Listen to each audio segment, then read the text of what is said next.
اللہ من الشیطان الرجیم بسم اللہ الرحمن الرحیم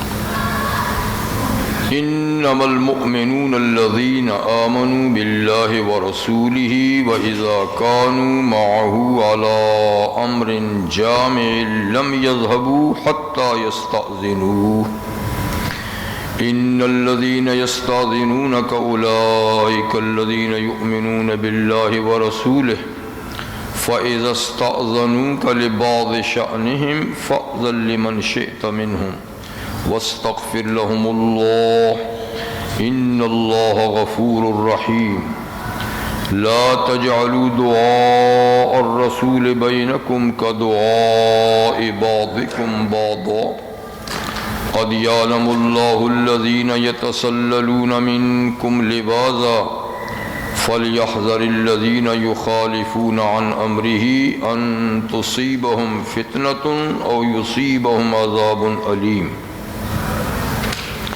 ألا إن لله ما في السماوات والأرض قد يعلم ما أنتم عليه ويوم يرجعون فيه فينبئهم بما عملوا والله بكل شيء عليم صدق الله العظيم۔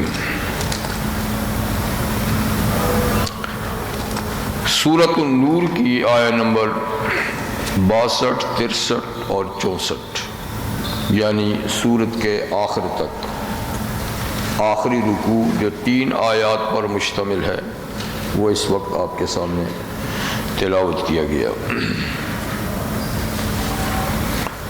سورہ نور کا موضوع تھا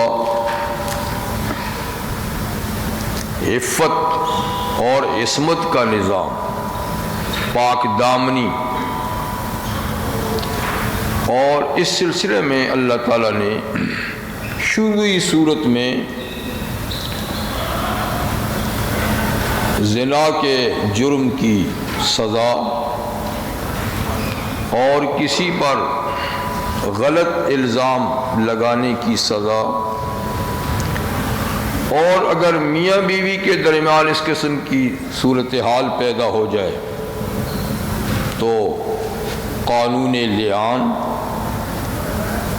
اور پھر اللہ تعالیٰ نے آگے چل کر ایک خاص واقعہ سیدہ عائشہ صدیقہ رضی اللہ تعالیٰ عنہ پر تہمت کا جو منافقین نے لگائی تھی تفصیل سے اس کا ذکر فرمایا، اور اس واقعے میں ملوث لوگوں کی پوزیشن کو اللہ نے واضح کیا اور مسلمانوں کو نصیحت کی کہ آئندہ احتیاط برتیں اور اس قسم کی باتیں نہیں ہونی چاہیے۔ پھر اسی سلسلے میں ضوابط دیے کہ گھروں میں داخل ہو تو اجازت لے کر، اجازت نہ ملے تو واپس ہو جائے۔ پھر پردے کے احکامات، اور آگے چل کر اللہ تعالیٰ نے کہ بے نکاح جو مرد عورتیں ہیں ان کو ان کی شادیاں کرا دو، جو غلام باصلاحیت باندیاں باصلاحیت ہیں ان کے نکاح کرا دو، یہ بھی پاک دامنی کا ایک ذریعہ ہے۔ پھر اس صورت میں اللہ تعالیٰ نے اپنی توحید کے عقلی دلائل، آفاقی دلائل بیان فرمائے، اور مسلمانوں سے اس بات کا وعدہ کیا کہ اگر وہ اللہ تعالیٰ کی عبادت کریں اور اس کے ساتھ کسی کو شریک نہ ٹھہرائیں اور دین و شریعت کی پابندی اختیار کریں تو اللہ تعالیٰ ان کو زمین میں اقتدار بخشیں گے، ان کی بدامنی امن سے بدل جائے گی، ان کا دین مضبوط ہو جائے گا۔ اور پھر آخر میں چل کر کچھ اور پردے کے احکامات، جیسے کہ 3 اوقات میں گھروں میں اندر خاص کمرے میں جاؤ تو اجازت لے کر جاؤ، اور بوڑھی خواتین جو نکاح کی رغبت نہیں رکھتی ان کے لیے پردے میں تخفیف، اور پھر اللہ تعالیٰ نے کھانے کے کچھ آداب ذکر فرمائے پچھلے پروگرام میں جو ہوئے تھے کہ معذور لوگ چاہیں تو کسی کے گھر سے کھانا کھا سکتے ہیں، اور یہ کہ بعض دیگر محارم اپنے محرم رشتہ داروں کے ہاں بلا اجازت بھی کھانا کھا سکتے ہیں، لیکن جیسے میں نے عرض کیا تھا کہ یہ بے تکلفی پر ہے۔ جہاں بے تکلفی ہو تو بغیر اجازت کے ان گھروں میں کھانا کھایا جا سکتا ہے، لیکن جہاں یہ صورتحال نہ ہو تو وہاں اجازت کے بغیر نہیں ہونا چاہیے۔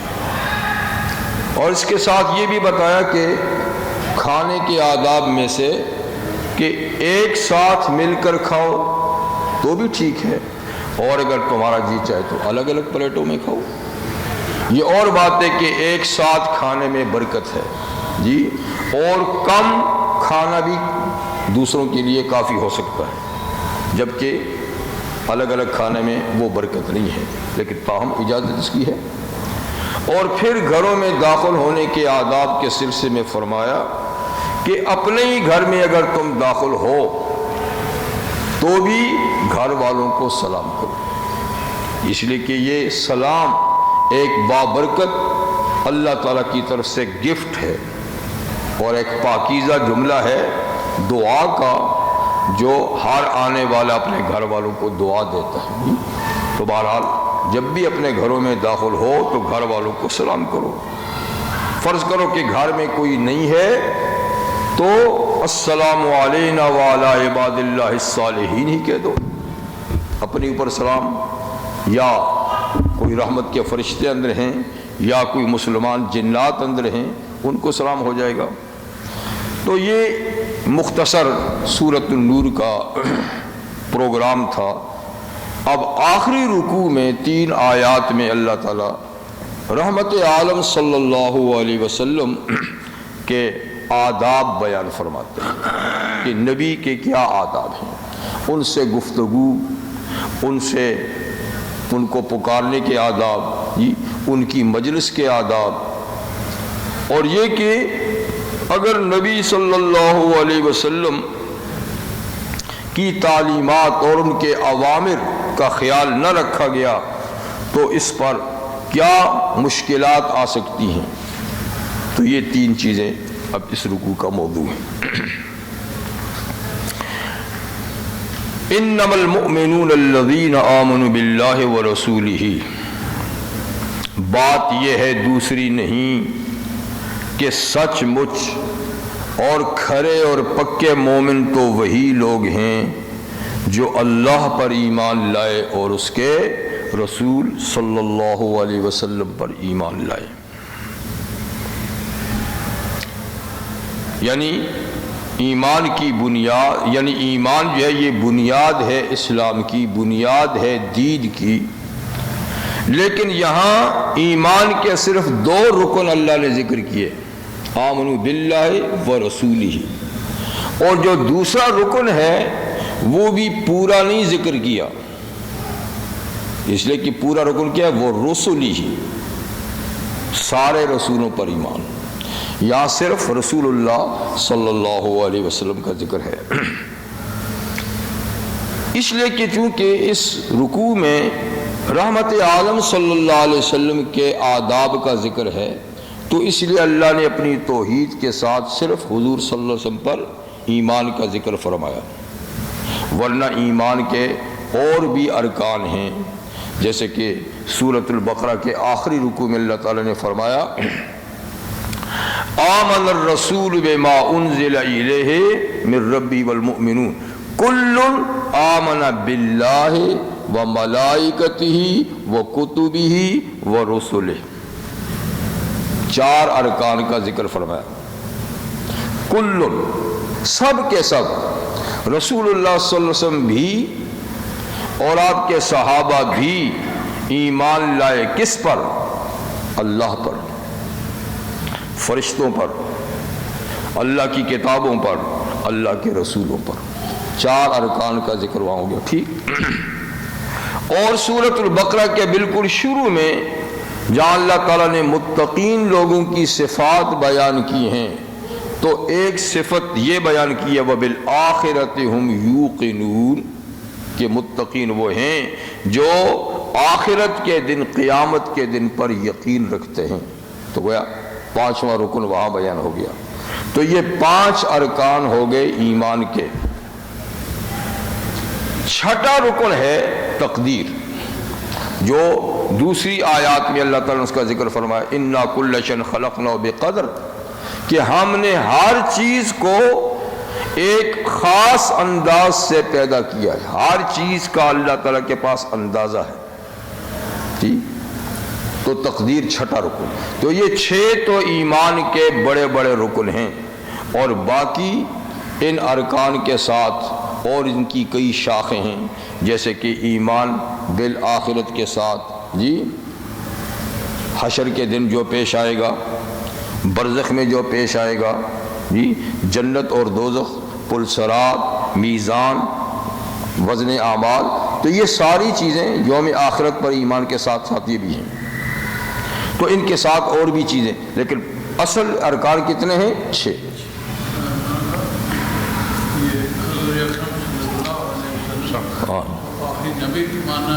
بالکل ضروری ہے، بالکل، یعنی آپ کی رسالت کے ساتھ یہ لازمی ہے کہ آپ کو خاتم الانبیاء والرسل مانا جائے، اور آپ کے بعد ہر کسی بھی قسم کی نبوت، کسی بھی عنوان سے نبوت کا انکار کیا جائے، لازمی شرط ہے، جی۔ تو خیر یہاں پر 2 ہی رکن ذکر ہے، اللہ پر ایمان، رسول اللہ پر ایمان، اس لیے کہ آپ ہی کے آداب کا ذکر ہے۔ وَإِذَا كَانُوا مَعَهُ عَلَىٰ أَمْرٍ جَامِعٍ، اور پکے اور کھڑے مومن وہ لوگ ہیں کہ جب وہ نبی کریم صلی اللہ علیہ وسلم کے ساتھ شریک ہوتے ہیں، عَلَىٰ أَمْرٍ جَامِعٍ، کسی جامع کام پر، جامع کام پر، یعنی ایسا کام جو سارے مسلمانوں کے مشترکہ مفادات سے تعلق اس کا ہے، جی، اور اس میں سب مسلمانوں کے معاملات زیر بحث آتے ہیں، یعنی کسی ایسی میٹنگ میں وہ رسول اللہ کے ساتھ شریک ہوتے ہیں جو جامع ہے، یعنی پورے مسلمانوں کے مفادات کا اس میں کوئی ذکر ہو رہا ہے، ان سے متعلق کوئی بات ہو رہی ہے، کوئی مشورہ ہو رہا ہے، اس میٹنگ میں یہ جب شریک ہوتے ہیں تو ان مسلمانوں کی صفت یہ ہے لم یذہبوا، کہ خود اس میٹنگ سے اٹھ کے چلے نہیں جاتے، اگر ان کو کوئی ضرورت درپیش آئے جانے کی میٹنگ کے درمیان سے تو یوں ہی اٹھ کے نہیں چلے جاتے، حتیٰ یستاذنوا، یہاں تک کہ وہ رسول اللہ صلی اللہ علیہ وسلم سے اجازت طلب کرتے ہیں، جی اجازت کا کوئی بھی طریقہ ہوگا، جی تو اس طریقے سے وہ اگر ان کو ضروری جانا ہے تو اجازت مانگتے ہیں، جی یہ ان کی نشانی ہے، جبکہ اس کے بالمقابل منافق بغیر اجازت کے یوں ہی کھسک کے چلے جاتے تھے، یوں ہی کھسک کے چلے، مومن بغیر اجازت کے نہیں جاتے تھے، کتنا اہم ترین کام کیوں نہ ہو، جی حتی یستاذنوا، فرما ان الذین یستاذنونک، وہ لوگ، بے شک وہ لوگ جو آپ سے اجازت طلب کرتے ہیں اس دوران، اپنے کسی ضروری کام میں شرکت کے لیے جانے کے لیے اجازت طلب کرتے ہیں، اولئک الذین یؤمنون باللہ ورسولہ، یہی لوگ ہیں جو اللہ اور اس کے رسول پر ایمان لاتے ہیں، صحیح مومن یہی ہیں، یہ ان کی ایک خاص نشانی ہے، جی کہ وہ بلا اجازت نہیں جاتے۔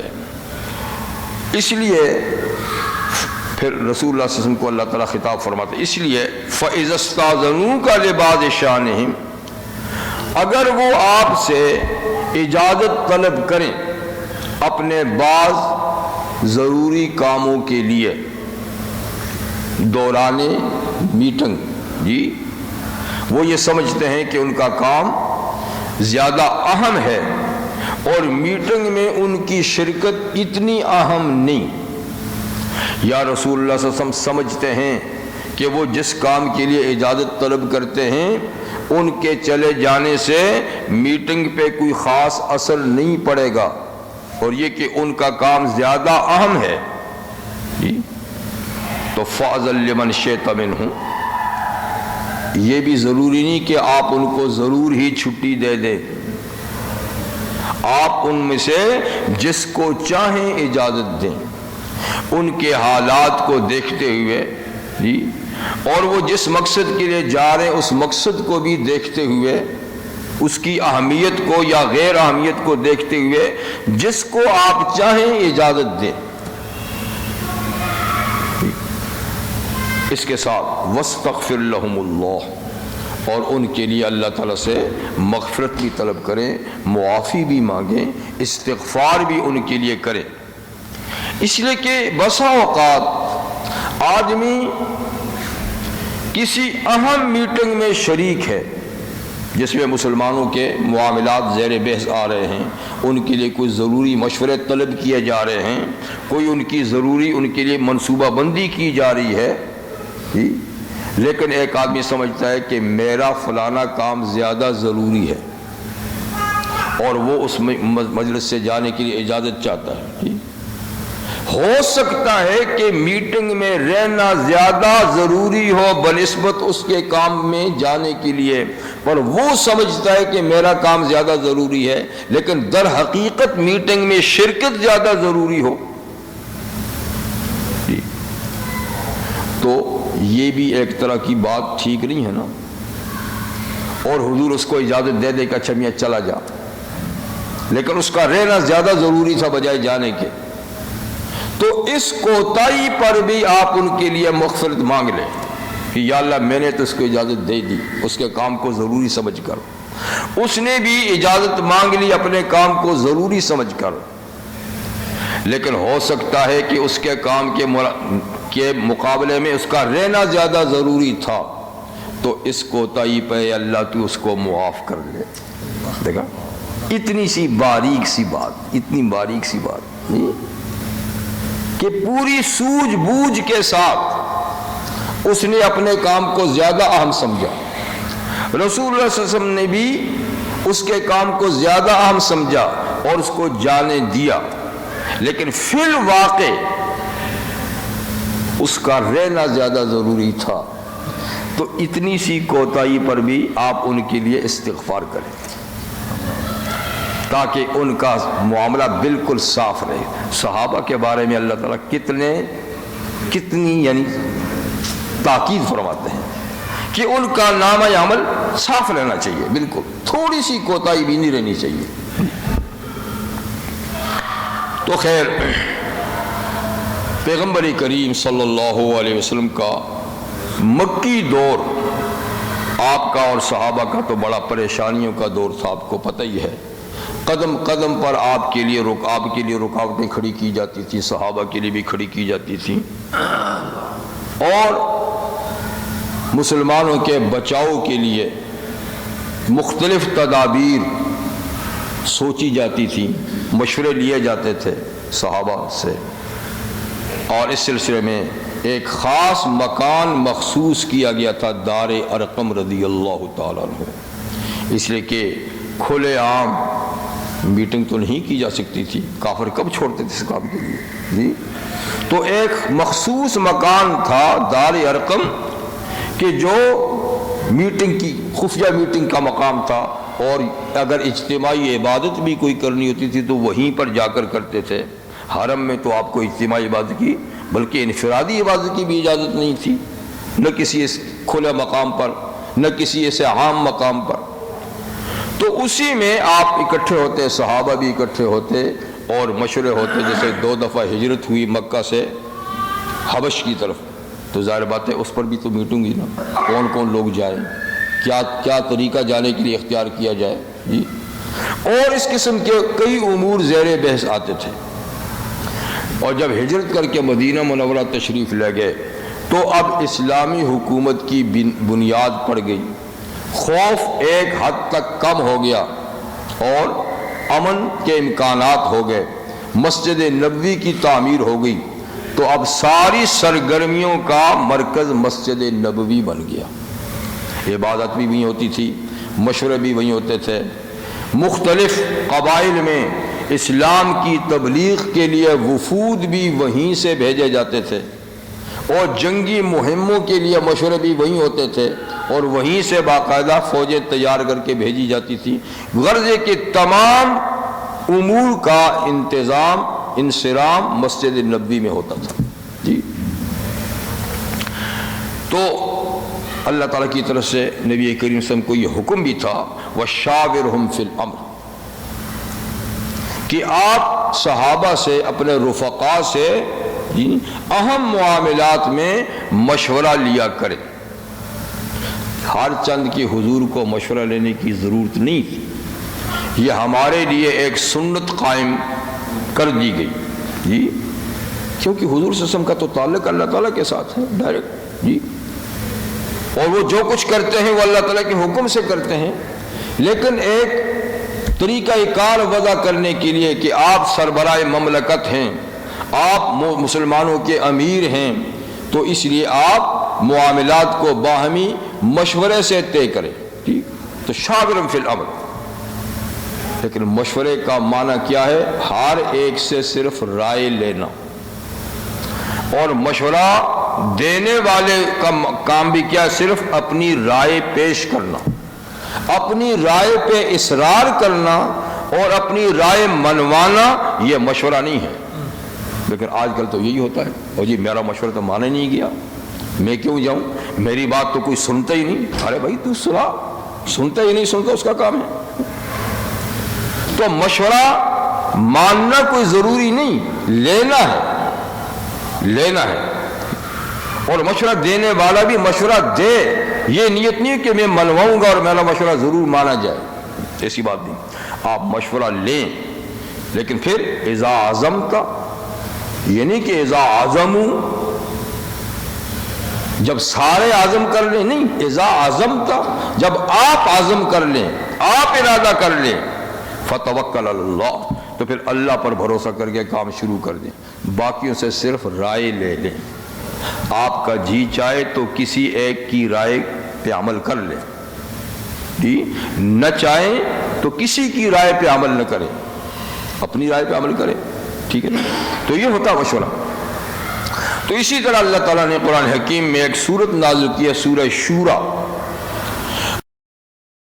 اور اس میں مسلمانوں کی یہ خصوصیت ذکر کی کہ وَأَمْرُهُمْ شُورَى بَيْنَهُمْ، کہ مسلمانوں کے اہم کام باہمی مشورے سے طے ہوتے ہیں، باہمی مشورے سے طے ہوتے ہیں. جی تو اس لیے پیغمبر کریم صلی اللہ علیہ وسلم بہرحال صحابہ کرام سے مشورہ طلب کرتے تھے، اور کبھی ان کی رائے پہ بھی عمل کر لیتے تھے، کبھی اپنی رائے پہ عمل کرتے تھے.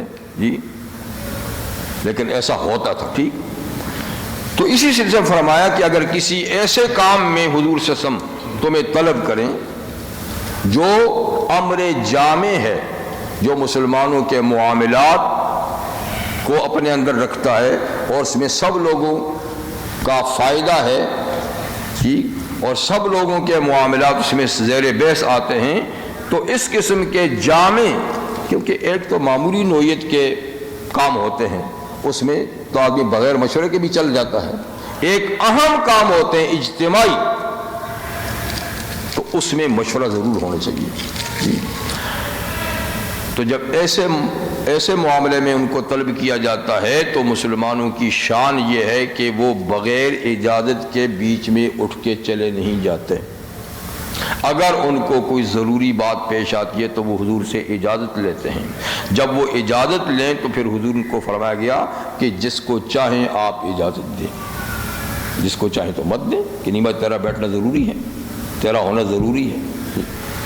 اور پھر یہ کہ اس پر مزید استغفار، ان اللہ غفور الرحیم، آپ ان کے لیے استغفار کریں، اور بے شک اللہ غفور الرحیم ہے، اور اللہ تعالیٰ بہت بخشنے والا اور بہت مہربان ہے، وہ ان کی کوتاہیاں غفلتیں یعنی معاف فرما دیں گے. یہ تو ہوگی مسلمانوں کی صفات.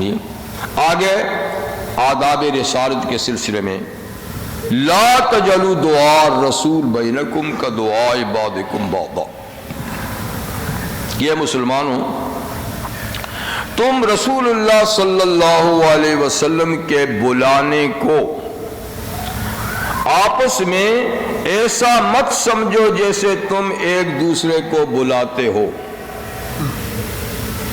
کہ کسی کے بلانے پہ کوئی آیا نہ آیا کوئی خاص بات نہیں ہے۔ آپ نے کسی کو بلایا، وہ آیا یا نہ آیا کوئی خاص بات نہیں ہے۔ تو رسول اللہ صلی اللہ علیہ وسلم اگر کسی کو بلائیں تو اس کو آپس میں ایک دوسرے کے بلانے کی طرح مت سمجھو کہ موقع ملے تو آ گئے، موقع ملے تو نہ آئے، یا مرضی ہوئی تو آئے، مرضی ہوئی تو نہ آئے، بلکہ ان کے بلانے پہ آنا ضروری ہے۔ وہ تم میں سے ایک دوسرے کے بلانے کی طرح نہیں، ان کے بلانے کی خاص اہمیت اور شان ہے۔ اللہ تعالیٰ سورہ انفال میں فرماتے ہیں یا ایھا الذین آمنوا استجیبوا للہ وللرسول اذا دعاکم لما یحییکم، اے ایمان والو استجیبوا للہ ورسول، اللہ اور رسول جب بلائیں تو ان کی پکار کو ضرور قبول کرو اور ان کی پکار پہ ضرور لبیک کہو اور حاضر ہو، اس لیے کہ اللہ اور رسول جب بھی تمہیں کسی کام کے لیے پکاریں گے تو وہ تمہاری حیات ابدی کا ذریعہ ہوگا، لما یحییکم، وہ تمہاری حیات اور زندگی کا ہوگا مسئلہ ہوگا جی۔ تو اس میں تمہارا اس پکار کو سننا اور ان کی پکار پہ لبیک کہنا اور ان کے پاس حاضر ہونا ضروری ہے، اس لیے کہ اس میں تمہاری زندگی ہے، زندگی ہے، لما یحییکم۔ تو یہاں بھی فرمایا کہ رسول اللہ کے پکارنے کو آپس کے پکارنے کی طرح مت سمجھو کہ کوئی آیا یا نہ آیا، بلکہ وہاں ضرور آنا ہے ٹھیک۔ ابی ابن کعب رضی اللہ تعالیٰ عنہ مشہور صحابی ہیں، قاری جی، جن کو حضور صلی اللہ علیہ وسلم نے قرات کا تمغہ عنایت فرمایا، ٹائٹل عنایت فرمایا کہ وہ سب سے اچھے قاری، سب سے بڑے قاری ہیں جی۔ وہ نماز پڑھ رہے تھے تو حضور صلی اللہ علیہ وسلم نے ان کو بلایا، ابی یہاں آؤ، ابی نماز میں کھڑے ہیں جی۔ تو انہوں نے حضور کی پکار سن لی اور اپنی نماز کو مختصر کیا، توڑا نہیں، مختصر کیا، اور جلدی جلدی سے نماز پڑھ کے فارغ ہو کر حاضر ہو گئے۔ آقا نے جواب طلبی کر لی کہ ابی میں نے بلایا تھا، اتنی دیر کیوں کی؟ کہا حضور نماز پڑھ رہا تھا اور آپ کی پکار سنی تو میں نے نماز جلدی جلدی ختم کر دی۔ آپ نے فرمایا کہ ابی جب میں نے بلایا تھا تو آپ کو نماز چھوڑ کے آنا تھا، میرا بلانا دوسروں کے بلانے کی طرح نہیں ہے کہ نماز کمپلیٹ کر کے آؤں گا، جو ہی آواز سنی تھی تو فوراً نماز توڑ کے آ جانا چاہیے تھا ٹھیک ہے۔ تو گویا حضور صلی اللہ علیہ وسلم کا بلانا اگر نماز کے اندر بھی ہونا تو اور کوئی اگر بلائے تو بے شک آپ نماز پوری کریں، اور نماز آپ نے توڑ دی تو جو نماز پڑھی تھی وہ ضائع چلی گئی، اب دوبارہ جا کر آپ کو نئے سرے سے نماز پڑھنی ہوگی۔ لیکن مفسرین اور فقہاء فرماتے ہیں کہ رسول اللہ صلی اللہ علیہ وسلم نماز کے دوران بلائیں تو نماز چھوڑ کے حضور کی دعوت پہ لبیک کہنا ضروری ہے، اور یہ نماز ٹوٹی بھی نہیں ہے، یہ نماز ٹوٹی بھی نہیں ہے۔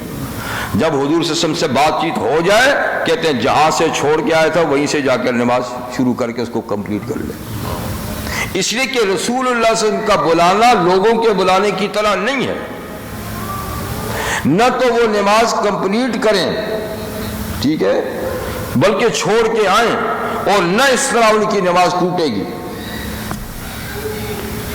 تو یہ فرمایا کہ رسول اللہ کا بلانا آپس کے بلانے کی طرح مت سمجھو، یعنی اس پہ حاضری ضروری ہے، تم جس حال میں بھی ہو حاضر ہو جاؤ۔ ایک دوسرا معنی دعا کا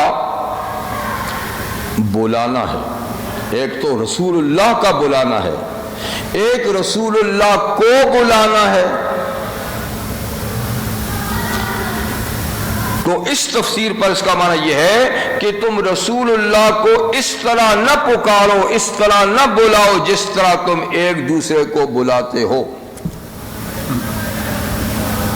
کہ تم ایک دوسرے کا نام لے کر بلاتے ہو، اے فلاں ادھر آؤ، اے فلاں میری بات سنو، تو حضور صلی اللہ علیہ وسلم کا اس میں گرامی لے کر ان کو مت پکارو، یہ ان کی شان میں بے ادبی ہے، گستاخی ہے۔ ان کو جب بھی پکارنے کی ضرورت پڑے، ایک تو لب و لہجہ نرم رکھو، او اے کر کے زور سے مت پکارو، بلکہ اتنے مختصر لفظ سے کہ بس ان تک آواز پہنچ جائے بس۔ اور دوسرا یہ کہ ان کے تعظیمی ناموں سے پکارو، یا رسول اللہ، یا نبی اللہ، یا حبیب اللہ، ان لفظوں سے ان کو پکارو، یا محمد کہہ کے مت پکارو۔ رحمت عالم صلی اللہ علیہ وسلم کہ مجلسی آداب کے سلسلے میں سورہ حجرات میں بھی اللہ تعالیٰ نے تفصیلات بیان فرمائی ہیں۔ لا تقدموا بین یدی اللہ ورسولہ، ایک تو یہ کہ اللہ اور رسول، اللہ تعالیٰ نے اپنا نام برکت کے لیے ذکر فرمایا، اصل میں تو رسول اللہ صلی اللہ علیہ وسلم کے آداب ذکر ہو رہے ہیں کہ اللہ اور رسول کے سامنے پیش قدمی مت کرو، یعنی جس مجلس میں حضور بیٹھے ہوں تو تم پہلے سے گفتگو مت شروع کرو، بلکہ حضور کو کچھ کہنے دو، وہ کسی کو کچھ بولنے کے لیے کہیں تو وہ کہے، اس وقت تک تم خاموش رہو، حضور صلی اللہ علیہ وسلم ہی بولیں، تم بولنے میں ان پر پیش قدمی مت کرو۔ لا تقدموا بین یدی اللہ ورسولہ واتقوا اللہ، اور لا تجہروا بالقول کجہر بعضکم لبعض، جیسے ایک دوسرے کو تم زور سے بلاتے ہو، زور سے پکارتے ہو، ایک دوسرے کے سامنے زور سے باتیں کرتے ہو، تو رسول اللہ کی مجلس میں زور سے بات نہیں کرنی، آہستہ بات کرنی ہے، ادب اور احترام سے بات کرنی ہے۔ ان الذین ینادونک من وراء الحجرات اکثرهم لا یعقلون، جو لوگ آپ کو دیوار کے پیچھے سے، آپ کے اپارٹمنٹ کی دیوار کے پیچھے سے پکارتے ہیں، یا محمد اخرج الینا، فرمایا یہ اکثر بے عقل ہے، انہیں آداب رسالت کا پتہ نہیں ہے۔ حضور صلی اللہ علیہ وسلم کو اس طریقے سے نہیں بلایا جاتا، اگر بلانا ہی ہے تو دروازے پہ آ کے آہستہ سے دستک دو، یا آہستہ سے وہاں کھڑے ہو کے سلام کرو، آہستہ سے، کہ حضور مصروف نہیں ہیں، آرام نہیں فرما رہے، اور آپ کے سلام کا لفظ سنیں گے تو خود بخود تشریف لے آئیں گے۔ یہ تو کسی کو ضروری بلانا اور ملاقات کرنی ہے تو، ورنہ بہتر یہ ہے کہ خود آ کے دروازے کے پاس بیٹھ جاؤ اور حضور علیہ السلام کے خود باہر نکلنے کا انتظار کرو، جب وہ اپنی مرضی سے باہر آئیں اس وقت ان سے ملاقات کرو، اپنے مدعا پیش کرو۔ تو ایک مطلب یہ ہے کہ جب حضور کو پکارو تو اپنے ایک دوسرے کے پکارنے کی طرح نہیں کہ نام لے کر اور زور سے پکار لیا، نرم لہجے میں، پست آواز میں اور ادبی الفاظ کے ساتھ۔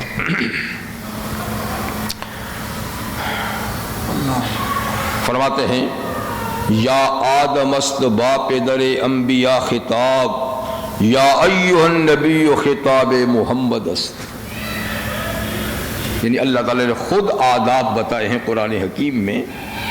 اللہ تعالیٰ نے دیگر انبیاء کرام کو بھی خطاب کیا ہے جی، اور ابو البشر اول الانبیاء خلیفۃ اللہ فی الارض حضرت آدم علیہ السلام کو جب اللہ نے پکارا تو یا آدم کے نام سے پکارا، یا آدم اسکن انت وزوجک الجنہ، اے آدم تو اور تیری بیوی جنت میں بسو، نام لے کر پکارا۔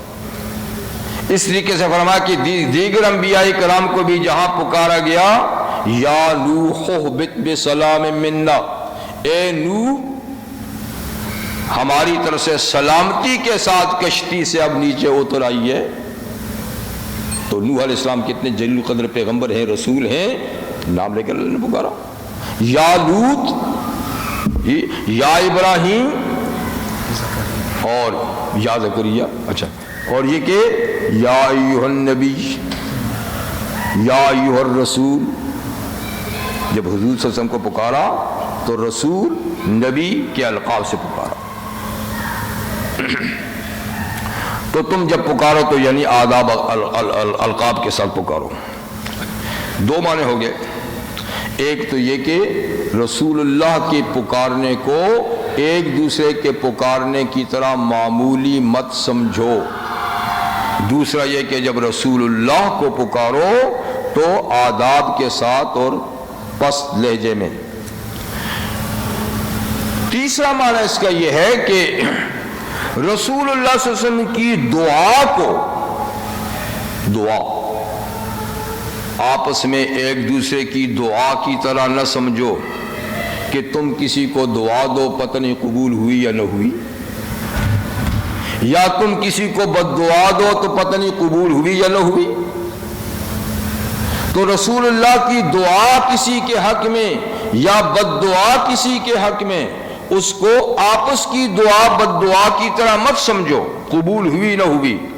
اس لیے کہ رسول اللہ کی دعا یا کسی کے لیے اگر وہ بد دعا دے دیں تو وہ ضرور قبول ہوتی ہے. اس لیے احتیاط کرو، دعا لو بد دعا سے بچو. دعا لو کہ آپ نے جس کے لیے دعا کر لی وہ قبول ہی قبول ہے، اور بد دعا سے بچو کہ کسی کے لیے اگر بد دعا کر دی تو نقصان سے بچے گا نہیں. تو یہ تین معنی اس کے ہو سکتے ہیں، ٹھیک ہے نا. اور زیادہ مشہور اس کا وہی پہلا معنی ہے کہ جب حضور صلی اللہ علیہ وسلم کسی کو بلائیں تو اس کو دوسرے لوگوں کے بلانے کی طرح مت سمجھو بلکہ اہمیت دو اور فوراً لبے کر لبے کے پہنچ جاؤ. قد یعلم اللہ الذین یتسللون منکم لواذا، اوپر بتایا تھا کہ مومن جو ہیں وہ حضور کی مجلس سے اجازت لیے بغیر نہیں جاتے. اب اللہ تعالیٰ یہاں بتاتے ہیں کہ منافق جو ہیں وہ اجازت لیے بغیر ہی جاتے ہیں. اور جاتے کیسے ہیں؟ آنکھ چرا کر کھسک جاتے ہیں، کسی کے پیٹھ کے پیچھے سے ہو کر یوں دیکھ کے کہ مجھے کوئی دیکھ تو نہیں رہا جاتے ہوئے، تو آہستہ آہستہ آہستہ آہستہ آہستہ نکل جاتے ہیں. تو وہ یہ نہ سمجھیں کہ وہ کسی کی نظر سے چھپ کے دوسرے کی پیٹھ کے پیچھے سے ہو کے نکل رہے ہیں. اللہ تو جانتے ہیں، اللہ کی نظروں سے کیسے چھپیں گے جی. تو قد یعلم اللہ الذین یتسللون منکم لواذا، یقیناً اللہ تعالیٰ جانتے ہیں ان لوگوں کو جو کھسک جاتے ہیں تم میں سے آنکھ چرا کر دوسرے کے پیٹھ کے پیچھے ہو کر، جانتے ہیں اللہ تعالیٰ. اور یہ منافقانہ کردار ہے جی. اس کے بعد اللہ تعالیٰ ایک خاص بات ارشاد فرماتے ہیں، اور وہ حضور صلی اللہ علیہ وسلم کی اتباع کے سلسلے میں ہے، پیروی کے سلسلے میں ہے، آپ کے حکم کے ماننے کے سلسلے میں ہے کہ جہاں آپ کی آداب کی رعایت رکھی جائے، مجلسی آداب، بلانے کے آداب، تو وہاں سب سے اہمیت اس بات کو بھی ہے کہ آپ کے اوامر اور آپ کے نواہی، جن کاموں کے کرنے کا حکم دیا ہے، جن سے روکا ہے جی، ان پر خاص توجہ دی جائے، ورنہ بہت بڑا نقصان ہو جائے گا. اس لیے کہ حضور کا امر عام لوگوں کے امر کی طرح نہیں ہے کہ یہ کام کرو کسی نے کیا نہ کیا. یہاں حضور کہیں کسی کام کو یہ کام کرو اور اس نے نہیں کیا تو یہ بہت بڑے وبال کا ذریعہ بن جائے گا. فَلْيَحْذَرِ الَّذِينَ، چاہیے کہ ڈریں وہ لوگ یا ہوشیار رہیں وہ لوگ جی، یخالفون عن امرہ، جو رسول اللہ صلی اللہ علیہ وسلم کے حکم کی مخالفت کرتے ہیں. ان کو ڈرنا چاہیے جی، ان کو ہوشیار رہنا چاہیے اس بات سے ان تصیبہم فتنۃ، کہیں حضور کے حکم کی خلاف ورزی کر کے وہ کسی فتنے میں نہ پڑ جائیں، کسی فتنے میں نہ پڑ جائیں، او عذاب العلیم، یا ان کو دردناک عذاب نہ پہنچ جائے. دو باتوں میں سے ایک ضرور ہوگا، دو باتوں میں سے ایک ضرور ہوگا جی۔ اگر حضور صلی اللہ علیہ وسلم کے حکم کی خلاف ورزی کی تو دو چیزوں میں سے ایک چیز کا سامنا کرنے پڑے گا، یا تو کسی فتنے میں مبتلا ہوگا وہ شخص، یا اس کو عذاب علیم چکھنا پڑے گا۔ یہ ہو کیا رہے گا جی۔ اب فتنہ کیا ہے کہ جس سے ڈراتے ہیں اللہ تعالیٰ کہ فتنے میں پڑ جائے گا اگر حضور کے حکم کی خلاف ورزی کی؟ تو فتنے کے لفظ کا ایک معنی تو ہوتا ہے نا آزمائش، امتحان۔ فتنے کا ایک معنی عذاب بھی ہوتا ہے، خود عذاب بھی، لیکن چونکہ یہاں عذاب علیم کے مقابلے میں فتنہ ہے نا جی، تو یہاں فتنے سے وہ دوسرا معنی مراد ہے، یعنی کسی امتحان اور آزمائش میں پڑ جائے، اور امتحان اور آزمائش بھی ایسا ہے جو اس کے دین کے لیے خطرناک ثابت ہو، یعنی ایسا امتحان آزمائش نہیں کہ جس میں پڑھنے سے کھرے کھوٹے کا پتہ چلتا ہے، وہ نہیں، یا وہ فتنہ مراد ہے کہ جس میں پڑھنے کے بعد دین خطرے میں پڑ جائے۔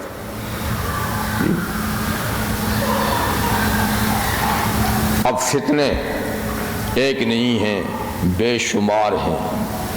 رحمت عالم صلی اللہ علیہ وسلم نے کئی فتنوں کے بارے میں پیشن گوئی کی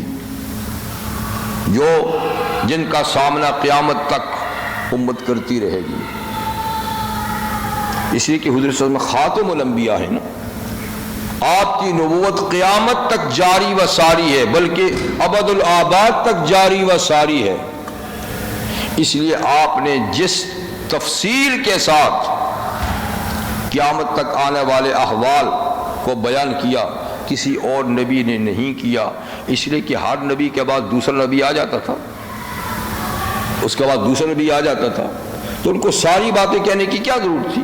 اگلی باتیں اگلا نبی کہے گا، وہ چلا جائے گا تو دوسرا نبی کہے گا۔ لیکن چونکہ حضور علیہ السلام کے بعد نبوت کا سلسلہ ختم ہے، اس لیے آپ نے اب قیامت تک آنے والے فتنوں سے امت کو آگاہ کر دیا کہ یہ فتنے آنے ہیں، تو ہوشیار رہو، ان سے بچتے رہنا۔ اس پر محدثین کرام نے اپنی اپنی حدیث کی کتابوں میں ایک پورا چیپٹر لکھا ہے، کتاب الفتن، کتاب الفتن، اور فتنے سے متعلق حضور صلی اللہ علیہ وسلم کے ارشادات اس چیپٹر میں انہوں نے جمع کیے ہیں۔ تو بہرحال فتنے بہت زیادہ ہیں، کئی آ چکے ہیں، کئی موجود ہیں، کئی آئندہ آنے ہیں، لیکن ان فتنوں میں کچھ مرکزی نوعیت کے فتنے، بڑی بڑی قسم کے فتنے جو ایک فتنہ کئی فتنوں کو کھینچ کے لاتا ہے، کوئی ایسے بھی ہیں۔ تو اہل علم فرماتے ہیں کہ فتنے بہت سارے ہیں، لیکن تین فتنے بڑے اہم ہیں جی۔ فتنہ مال جی، اور فتنہ جائیداد، اور عورتوں کا فتنہ، دوسرے لفظوں میں مختصر میں زر، زن، زمین، زر، زن، زمین، زر مال، زن عورت، زمین جائیداد۔ یہ تین ایسے فتنے ہیں جو ہر دور میں ہیں، یہ نہیں کہ کسی دور میں تھے کسی میں نہیں ہے، ہر دور میں ہے۔ رحمت عالم صلی اللہ علیہ وسلم کے ارشاد گرامی ہے، لِكُلِّ أُمَّةٍ فِتْنَةٌ وَفِتْنَةُ أُمَّتِي الْمَالِ۔ دیکھو، ہر امت میں ایک نہ ایک فتنے کی چیز رہی ہے، آزمائش کی چیز رہی ہے، اور میری امت میں وہ آزمائش کی چیز مال ہوگا، یعنی مال کی بہتات۔ جب مال زیادہ ہو جائے گا جی تو بگاڑ پیدا ہو جائے گی۔ یہ تو حضور صلی اللہ علیہ وسلم کا ارشاد ہے، اور ایک ہمارے سیانے لوگوں کا نقطہ نظر ہے، ہمارے دانشوروں کا، کہ امت کا جو زوال ہے امت کی جو پستی ہے اس لیے کہ ہم لوگ غریب ہیں، مال نہیں ہے، اور جب ہمارے پاس مال کی بہتات ہو جائے گی تو ہم ترقی کر جائیں گے۔ یعنی ہمارے تنزل کی وجہ کیا ہے؟ مال کم ہے، مال نہیں ہے، اور جب مال زیادہ ہو جائے گا نا تو ہم ترقی کر لیں گے۔ اب کس چیز میں ترقی کر لیں گے؟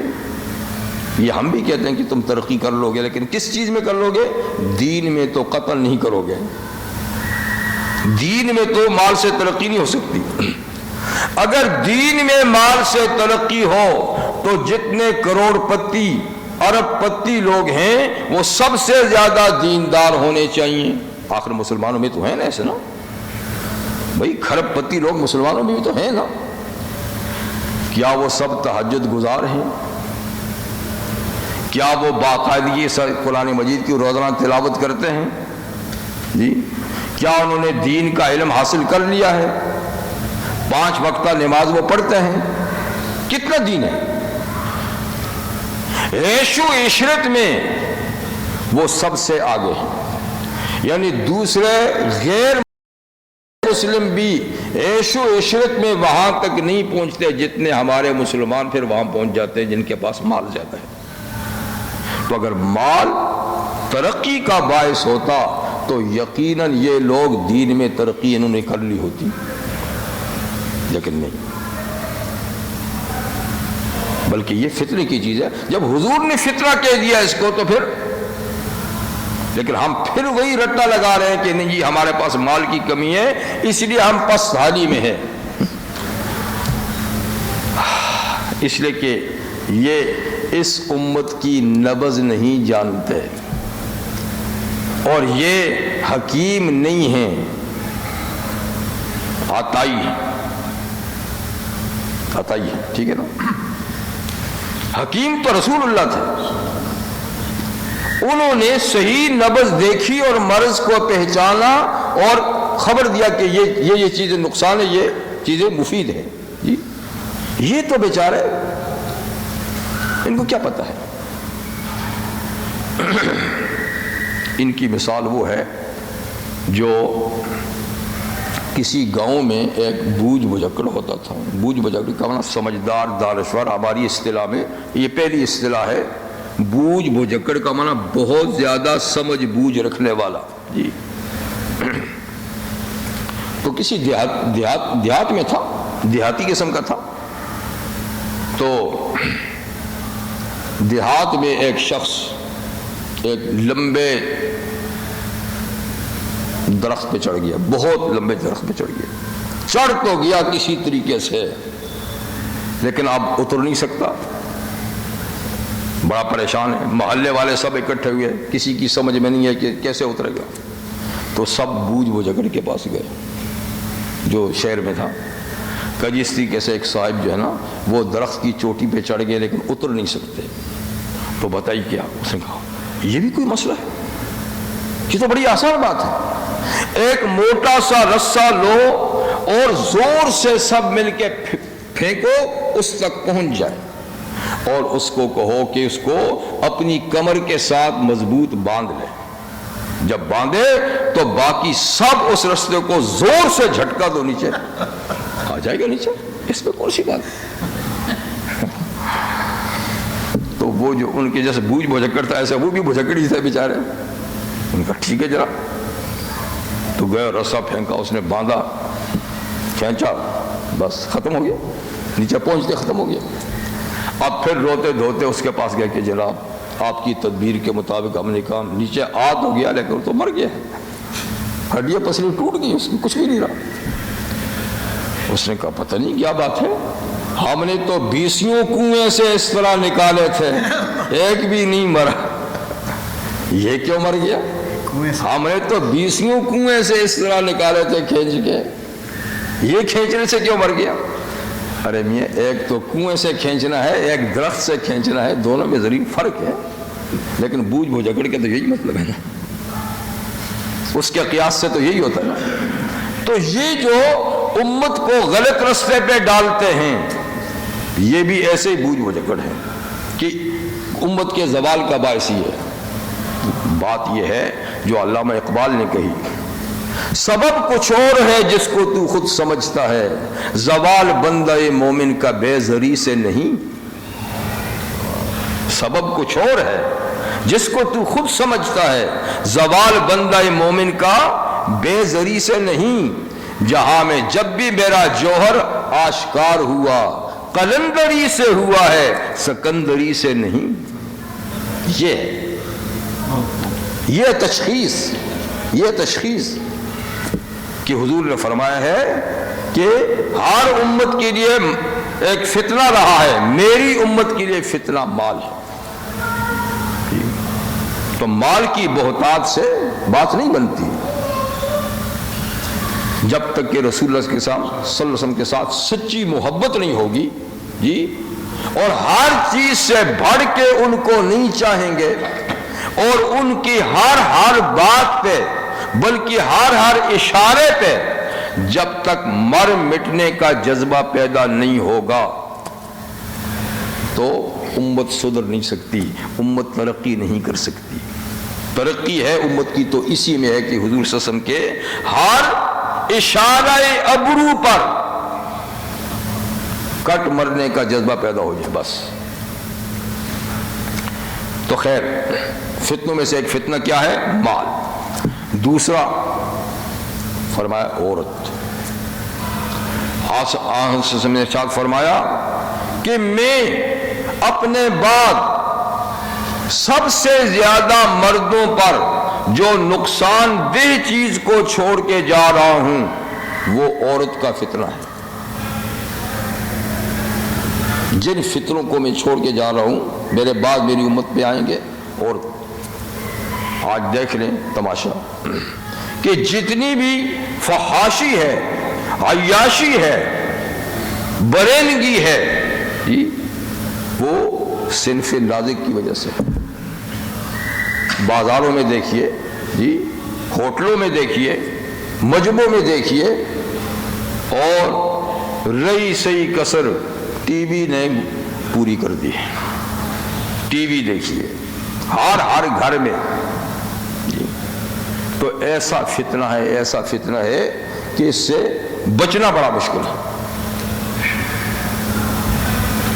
اگر صنف نازک پردے میں چلی جائے تو آدھے سے زیادہ فتنے ختم ہو جائیں گے، آدھے سے زیادہ ختم ہو جائیں گے اگر یہ خود کو سنبھال لے۔ لیکن سنبھالنا کیا ہے؟ یا تو معاملہ ہی الٹا ہے۔ اور تیسرا زمین کا، جائیداد کا فتنہ۔ دیکھیے کتنی جنگیں ہوتی ہیں، کتنی لڑائیاں ہیں زمین پر، جائیداد پر۔ ایک چپا زمین پہ لوگ کٹتے مرتے ہیں، ملک تھوڑے حصوں پہ یہ میرا حصہ ہے، کتنی فوجیں کٹوا دیتے ہیں، کتنا بارود ضائع کرتے ہیں، کتنا اسلحہ ضائع کرتے ہیں۔ یہ جگہ میری ہے تو یہ جگہ میری ہے، اور زمیندار یہ جگہ میری ہے اور یہ جگہ میری ہے۔ آقا فرماتے ہیں صلی اللہ علیہ وسلم کہ جس نے کسی کی ناجائز زمین ایک بالشت دی، قبضہ کر لی، ایک بالشت، تو ساتوں زمینوں کا توق بنا کر قیامت کے دن اس کے گلے میں ڈال دیا جائے گا۔ ساتوں زمینوں کا توق۔ لیکن ہمارے کتنے جھگڑے ہیں جو چپا زمین کے اوپر ہوتے ہیں، کسی کا مکان قبضہ کر لیا، کسی کی جائیداد قبضہ کر لی، کسی کی زمین قبضہ کر لی۔ تو بہرحال تین یہ بڑے فتنے ہیں جس میں امت مبتلا ہے۔ اس کے علاوہ رحمت عالم صلی اللہ علیہ وسلم نے ارشاد فرمایا میں تم پر گمراہ کرنے والے پیشواؤں سے بھی ڈرتا ہوں کہ میرے بعد ایسے ائمہ مضلین پیدا ہوں گے، ایسے پیشوا پیدا ہوں گے، گمراہ ہوں گے، اور تم کو بھی وہ گمراہ کریں گے۔ تو جتنے بھی فرقے پیدا ہوئے ہیں اسلام میں، یا جو پیدا ہو رہے ہیں یا جو پیدا ہوں گے، تو آخر یہ خود تو آسمان سے نہیں اترتے نا، معاشرے ہی میں تو کچھ ایسے لوگ نکلتے ہیں نا جی، تو بڑے بڑے فتنے، قادیانیت کا فتنہ دیکھیں، مرزائیت کا فتنہ جی، اور انکار حدیث کا فتنہ، اور نہ معلوم کتنے فتنے ہیں۔ یہ ائمہ مضلین ہیں کہ جنہوں نے خود بھی گمراہ ہوئے اور لوگوں کو بھی گمراہ کیا۔ آج بھی ہر شخص آزادی کے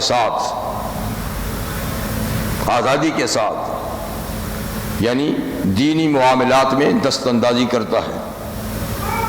کچھ پتہ ہے یا نہیں پتہ، تفسیر لکھنی شروع کر دی، کچھ پتہ ہے یا نہیں حدیث کی تشریح شروع کر دی، اور احادیث میں منمانی شروع کر دی، تفسیر میں منمانی شروع کر دی جی، اور ایک طرح لیڈر بن گیا اور اپنے پیچھے لوگوں کو لگا لیا۔ تو کتنا بڑا فتنہ ہے یہ، اور یہ فتنے بھی کیوں پیدا ہو رہے ہیں؟ اس لیے کہ رسول اللہ کے اوامر سے جب منہ موڑا ہے تو ان فتنوں کا ہم شکار ہیں۔ حضور صلی اللہ علیہ وسلم کے حکموں سے جی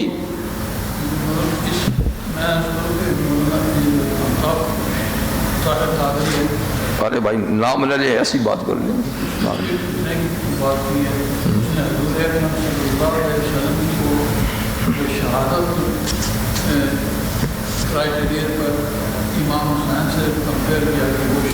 بس آپ اتنی سی بات سمجھیں کہ ائمہ مضلین کا جب میں نے کہہ دیا نا، تو پھر آپ دیکھیں کئی اور پیدا ہوں گے، کئی پیدا ہوئے مر مٹ گئے، کئی اور آج پیدا ہیں کریے بھی، دین نہیں مٹے گا، یہ انشاءاللہ قائم اور دائم رہے گا۔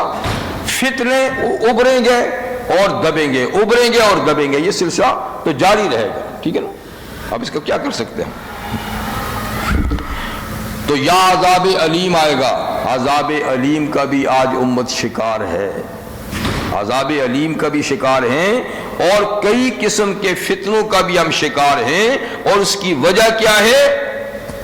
کہ رسول صلی اللہ علیہ وسلم کے اوامر کی مخالفت ہو رہی ہے، یا تو مخالفت ہو رہی ہے کہ مانتے ہی نہیں کہ یہ تو کفر ہے، کفر بواح، کھلم کھلا کفر، اور یا یہ کہ اوپر سے کہتے ہیں مانتے تو ہیں لیکن عملی طور پہ نہیں۔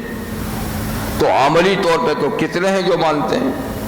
اکثریت کا یہ حال ہے، اور کتنے ہیں جو زبانی طور پہ بھی انکار کیے ہوئے ہیں، کیونکہ انکار حدیث کا فتنہ کیا ہے؟ حضور کے امر کو نہ ماننا ہے نا جی۔ تو بہرحال فرمایا کہ جو لوگ حضور صلی اللہ علیہ وسلم کے اوامر کی مخالفت کرتے ہیں ان کو ڈرنا چاہیے، یا تو کسی فتنے میں مبتلا ہوں گے یا دردناک عذاب علیم ان کو پہنچے گا، عذاب علیم۔ الا ان للہ ما فی السماوات والارض، باخبر رہو بے شک اللہ ہی کا ہے جو آسمانوں میں ہے جو زمین میں، ساری چیز ملکن و خلقن و عبیدن، ملکیت بھی اللہ کی، تخلیق بھی اللہ کی، بندے بھی سب اللہ کے، چاہے بندگی کریں یا نہ کریں۔ قد یعلم ما انتم علیہ، اللہ تعالیٰ جانتے ہیں اس حال کو جس حال پہ تم ہو، تم کس کردار پہ ہو، کس نیت پہ ہو، کس عمل پہ ہو، اللہ سب جانتے ہیں۔ وَيَوْمَ يُرْجَعُونَ إِلَيْهِ، اور جس دن کہ تم پلٹ کے اس کے پاس جاؤ گے، اس کی عدالت میں جاؤ گے، فَيُنَبِّئُهُمْ بِمَا عَمِلُوا، تو اللہ تمہارے ہر عمل کی تمہیں خبر دے گا کہ تم نے دنیا میں یہ کام کیے، یہ نظریہ قائم کیا، یہ عمل کیا، اور صرف بتائیں گے نہیں بلکہ اس کے اوپر پھر جزا و سزا کا ترتب ہوگا۔ اور واللہ بکل شیء علیم، اللہ تو سب کچھ جاننے والے ہیں، اس سے کوئی چیز پوشیدہ نہیں۔ یہ سورہ نور تھی جو ختم ہوگی، انشاءاللہ اگلے پروگرام میں سورہ فرقان شروع ہوگی۔ سبحانک اللہم وبحمدک، اشہد ان لا الہ الا اللہ، استغفرک و اتوب الیک۔